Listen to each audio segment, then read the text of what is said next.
Thank you.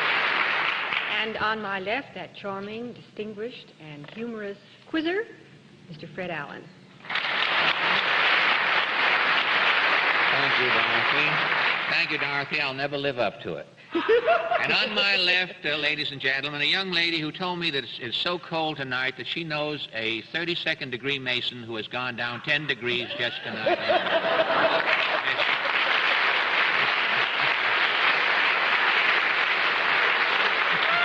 P.S. Miss Arlene Francis. Thank you, Fred. It's true, too. And on my left, the lovable publisher, columnist, and wanderer, Bennett Cerf. On my left, we have a very unusual man. He's not only a great news analyst and panel moderator, but he is the world's greatest living authority on worms, Mr. John Charles Daly.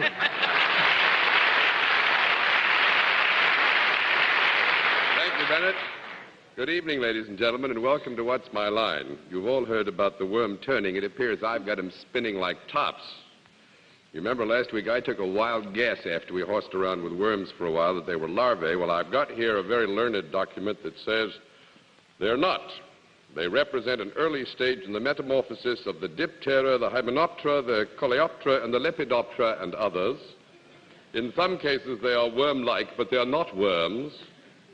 Worms, of which there are thousands of species, are invertebrates falling under the Latin term vermes, and they're called annelids. Isn't that nice? No wonder we didn't get it. And a man from the Encyclopedia Britannica in Canada bears this out. He says that the ones we were talking about were fish bait, and they're classified as belonging to the Annelida group. But a certified public accountant figured it all out. He says that there are no common characteristics that can be noted beyond the general occurrence of lateral symmetry. Well, that's all. Let them spin. What about the Baldwin worms in the apples that we have? Oh, not again, Fred. I got enough trouble last week.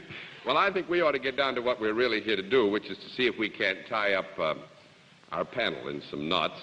And we have some people with very interesting occupations to try and do it. We'll have a famous guest challenger a bit later on.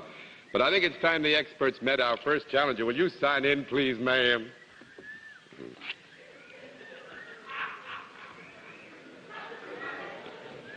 Perla, Fenton,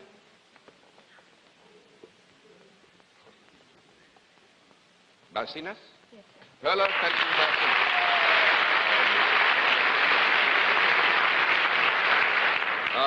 Is it Miss or Mrs.? Mrs. Mrs. Barcinas? You know anything about worms? You do know something about them. Well, that's nice, because I don't know anything about worms. I found that out. Where are you from, ma'am? I'm from Acapulco, Mexico. You're lucky. That's lovely country. Well, actually, these four folks over here are neighbors of mine from New York, but they probably all like to be in Acapulco, and the next best thing is to get a chance to know you a little better. So will you take a hike down there, please? Miss Barcinas? Hello? How is Mayor O'Dwyer? Have you seen her? Could you come over here, please, to get down next to me? Now, I don't know whether you know what happens now, but since the panel has had a chance to meet you, we give them one free guess as to what your line may be. We'll begin the free guesses with Miss Kilgallen. I think she's on the Mexican panel of What's My Line. The Mexican panel of What's My Line, Mr. Allen. I think she's a tortilla inspector at a Mexican Howard Johnson's. Ms. Ransom. I think she teaches water skiing. Mr. Cerf. Well, I think Acapulco is full of American tourists, and I think Miss Barcinas probably guides them or takes them around some way. No, I'm afraid nobody has it. We'll let our viewers have a further look at Mrs. Perla Fenton Barcinas, and at the same time we will tell them what her line is, but the panel is going to have to dig, figure out what it is. All right, Mrs. Barcinas. You know how we score this operation? If you can give them a no answer, I'll flip a card, and when I've flipped 10 of these cards, you've beaten them. All set? All right. All right. Mrs. Barcinas is self-employed. With that, suppose we begin the general questioning with Dorothy Kilgallen. Mrs. Barcinas, do you deal in services? Yes. And may both men and women avail themselves of your Yes. services? Do they enjoy it? Yes. Is it something that might come under the classification of amusement or entertainment? No. Small conference, terribly sorry. Starting early tonight, John. Tell him in Spanish, Mrs. Barcinas.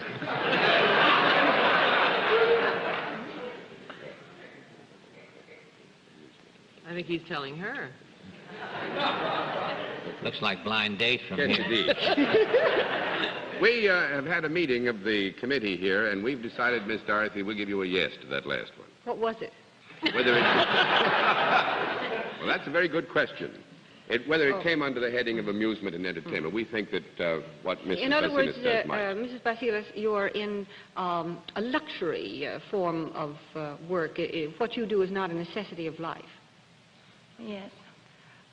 Do you meet a great many people in your work? Yes. Do you do your work standing up? Yes. Do you have anything to do with anything that is consumed, such as food or drink? No. 1 down and 9 to go, Mr. Allen. Is there a product involved in what you do? No. 2 down and 8 to go, Miss Francis. I'd make a good spot announcer, wouldn't I? Would you consider yourself a performer in any way, Mrs. Barcinas? No. 3 down and 7 to go, Mr. Cerf. Mrs. Barcinas, do you have something to do with the tourists and visitors who come down to Acapulco? Yes. Do you show them something? Yes. You do? Yes. Well, most of Acapulco... Actually, Bennett, I would say this, that showing something would be considered an ultimate objective of the tasks which Mrs. Barcinas performs. I'm correct in surmising that what you show them is not yourself. It's something else. Acapulco is on the water. What you have to do you do anything to do with the water at all? Yes. Do you wear some kind of special costume, bathing suit, or some watery costume? You do not? No. 4 down and 6 to go, Miss Kilgallen. Well, do you own anything that is on or near the water? Yes. And people somehow connect with this through your efforts? Is that it? Is it a place of relaxation? No. Oh, my, this is when I wish I was What is it back doing in Nassau. Acapulco? What? Well, actually, I would say this, Dorothy, that almost anything that you might do in Acapulco that was connected with tourists might be considered relaxing. To that degree, if Mrs. Barcinas is willing, we will change. Yes, anything like that is relaxing, no? Okay. Well, is it something on the water? Or in the water? On the water or in the water? Well, yes. Is it a craft? Yeah. Do you operate some type of boat? No. Oh, can we have a conference? I have it. Oh, yes. Can we have a conference, please, John? You Bennett may has have a 10 weenie. seconds, yes. Dorothy, they're down in Acapulco. They've got a lot of glass-bottom boats. Oh. Well, I'll try that. Is it a glass-bottom boat that you have? Yes. Yeah. Thank you, Bennett.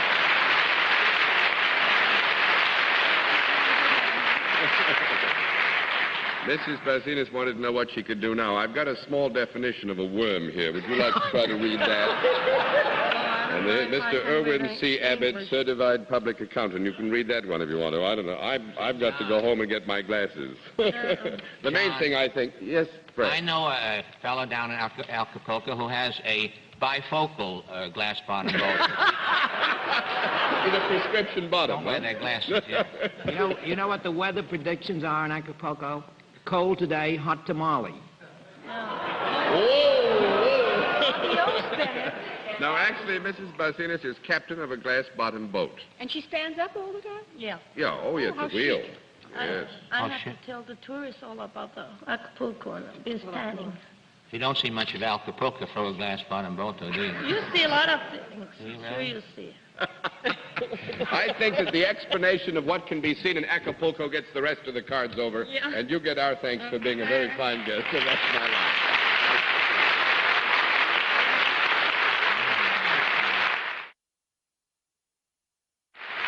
Well, panel, a very fine beginning. Let's see what you can do with another challenger. Will you sign in, please, sir? Just sign in right there. And we'll give the panel, as is our custom, one chance to take this right out of the blue somewhere. We'll begin the wild guesses, as we call them, with Miss Kilgallen. I think Mr. Bennett is the mayor of Peru. The mayor of Peru, Mr. Allen. I think he's the chief of police from Peru. Miss Assuming Francis. they have police. I think he's a wheat farmer. A wheat farmer, Mr. Cerf. He's an Inca maker.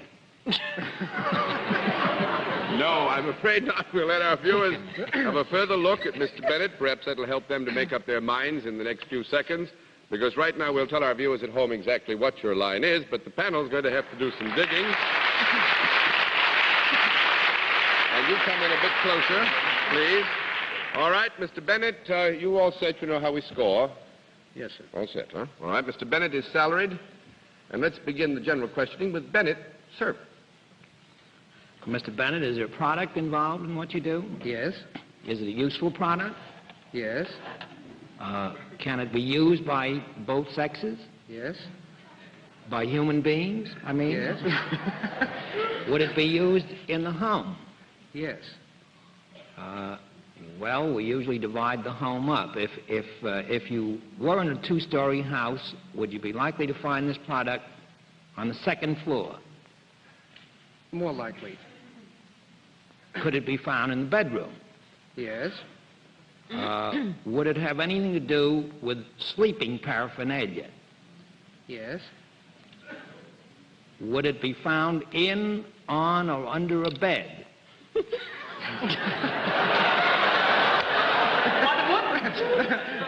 In, on, or under a bed. In Peru, I would say. No.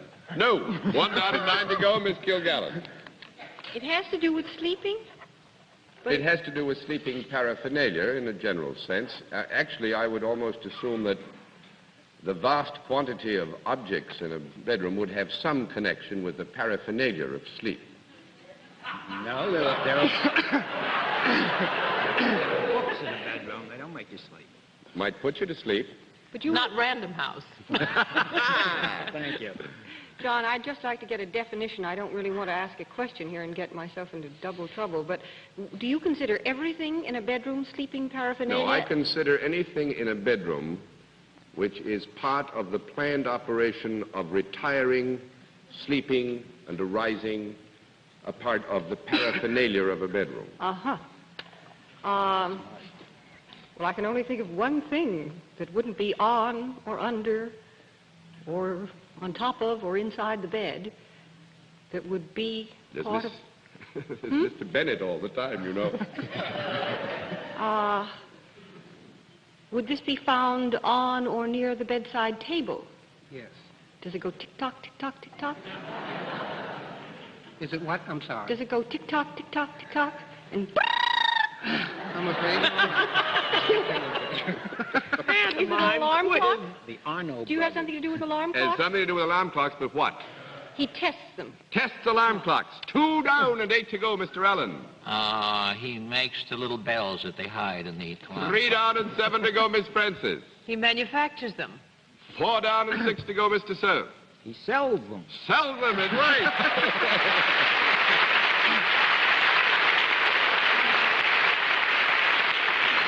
This is one of those men, you know, who has got Big Ben with him all the time. The Big Ben that's not in the Parliament. Was it Westclocks, isn't it? That's Big Ben Westclocks. And actually, it shows you what a small world it is. Mr. Bennett is leaving tomorrow for South Africa, from whence I came so many years ago. And he's going to go around the world. In the You're going to next, find out few what weeks. made John Daly tick? Well, if John Daly has any friends there, I'll gladly look them up. Well, fine. If you find any friends of mine, do. Well, It's very nice to have had you with us, sir, on What's My Line. Good night.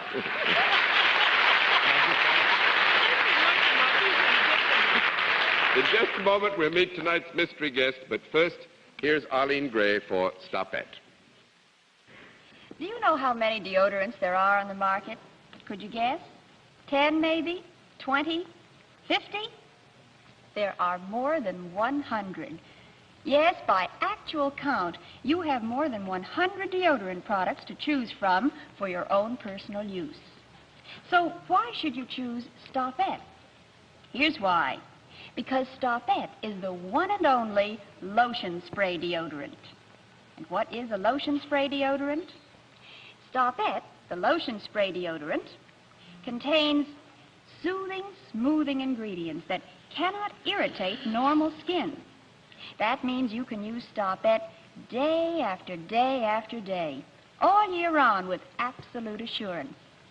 And that's only one of the assurances Stopette gives you. Another is in the Stopette formula itself, the famous original spray deodorant formula created by Dr. Jules Montagnier. No words and no claims can change these two facts. One, there is no more effective deodorant formula than Stopette's. And two, there is no more effective antiperspirant action than Stopette's. How many deodorants did I say were on the market? Over 100? I take it back. There's only one. Stopette, the lotion spray deodorant. Drug and cosmetic counters all over the country are now featuring this special Stopette combination. This 47-day trial-size Stopette free with your purchase of regular Stopette. For new Stopette users, it's a wonderful way to get acquainted with America's favorite spray deodorant. For you old friends of Stopette, it's a generous bonus offer you won't want to miss. Look for the Stopette package that gives you the 47-day trial-size bottle absolutely free at your favorite drug or cosmetic counter now.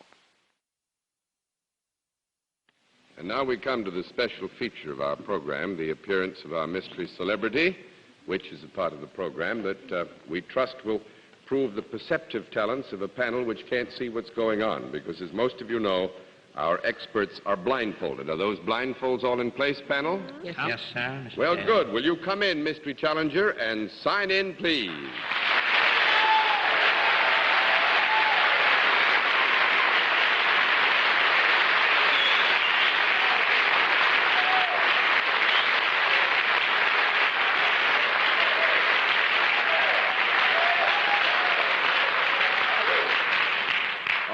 If you'll join me over here, the panel knows that for this particular part of the program, we dispense with everything except the general questioning, which we will begin with Fred Allen. I know from the applause that it's not President Eisenhower. Are you I know that you're fairly well known by the reception. Are you in the entertainment field? Well, I always try to be entertaining. Are you we haven't got a worm as a mystery guest. Are you a member of the opposite sex? Opposite from what? Well, from me, for example. I think so. That would be yes, Fred. Yes, you're a lady performer, entertainer. Do you work in the pictures? Yes, I do. Do you... I know this isn't Miss Garbo having a night out. You don't want to be alone by any chance. Fred, I'm very sensitive. Please don't make remarks like that. Well, John, I can't see what I'm doing. You have to excuse my predicament here. I can't think in Braille, fortunately. But do you appear in the theater, too? Yes, I have. Do you appear on television apart from this show tonight? Yes. Do you have a regular television program? No, I do not. Congratulations. 109 to go, Miss Fred. Are you known predominantly for your work in pictures? Yes. Would you be considered a leading woman?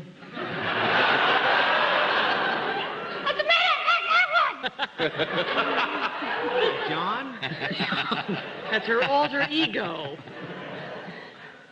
But you would be a leading woman? Mm-hmm. Yes. Would you be in pictures for only the last, let's say, 10 years or 5 years? Yes. Do you work for any particular company in pictures?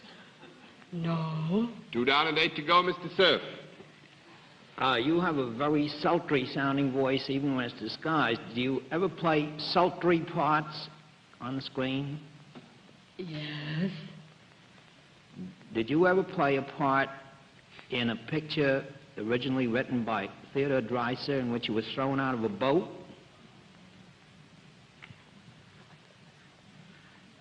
Well, come. I don't hear any answers.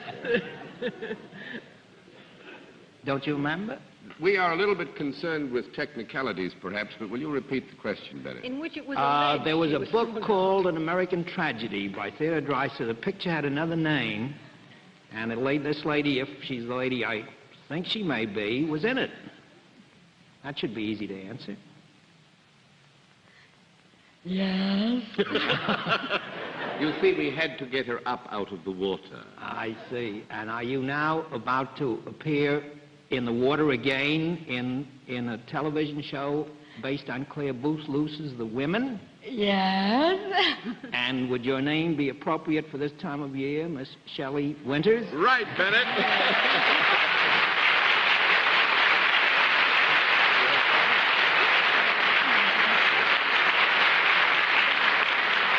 I would say that Miss Winters is one of remarkable courage, because she's got the women coming up, and she was driving that voice down, and if she doesn't have a little hoarseness tomorrow, it'll be a great surprise. Is it tomorrow? No. Oh, no, I just mean the hoarseness tomorrow. The woman is coming a bit later, but...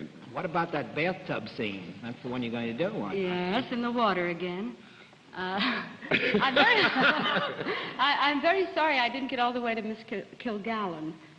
I had a special effects sounding to Well, let's hear it now. Oh, come on, let's hear it now. Let's hear the effect. Well, I was going to sing. Well, let's hear it. I was hoping you were going to say, do you do other things in the show business? And I was going to do, and all because of a man that got away.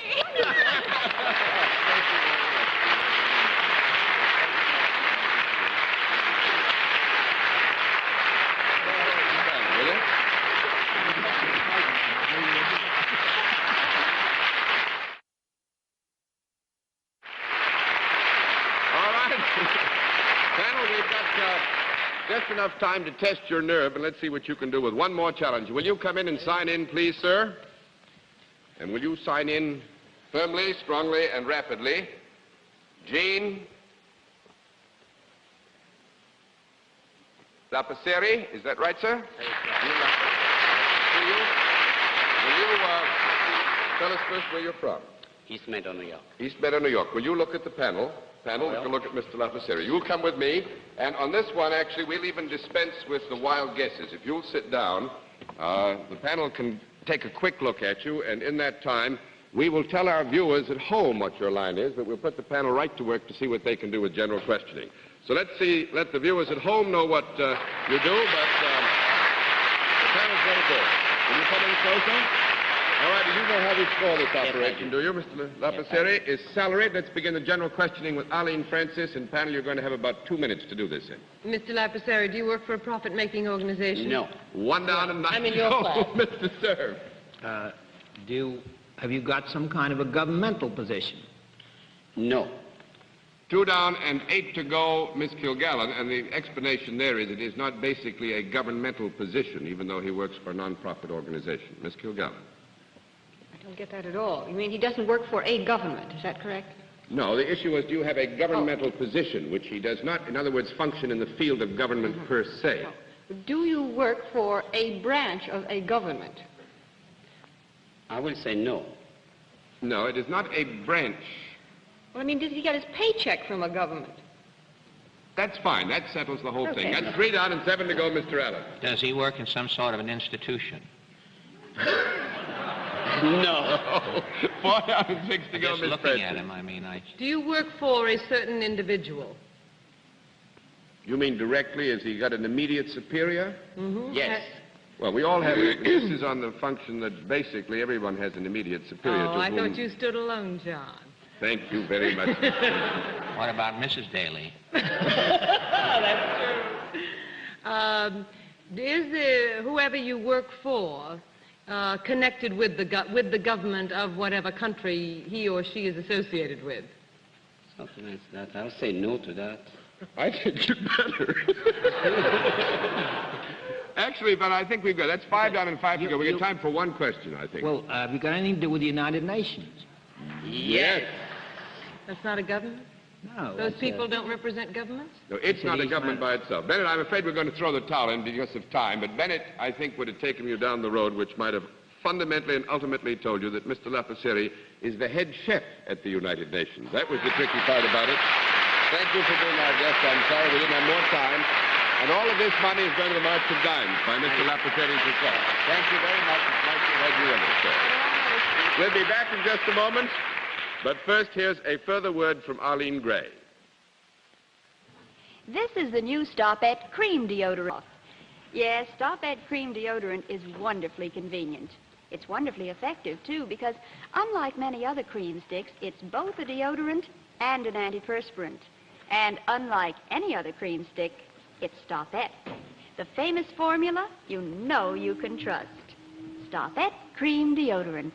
Won't you try it? And now, before our panel says goodnight, may I remind you to tune in again next Sunday at 10:30 p.m. Eastern Standard Time, when once again we invite you to play What's My Line?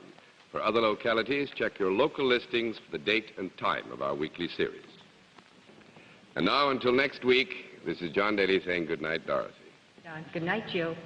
Good night, Fred. Good night, Dorothy. Happy Good night. Honolulu, Bennett. Good night, Good to night, you. Carl. Thank you. I won't be back for a month. I hope you'll miss me. Good night, John. We'll miss you, and I recommend Nassau. Thank you, ladies and gentlemen, for being with us on What's My Line?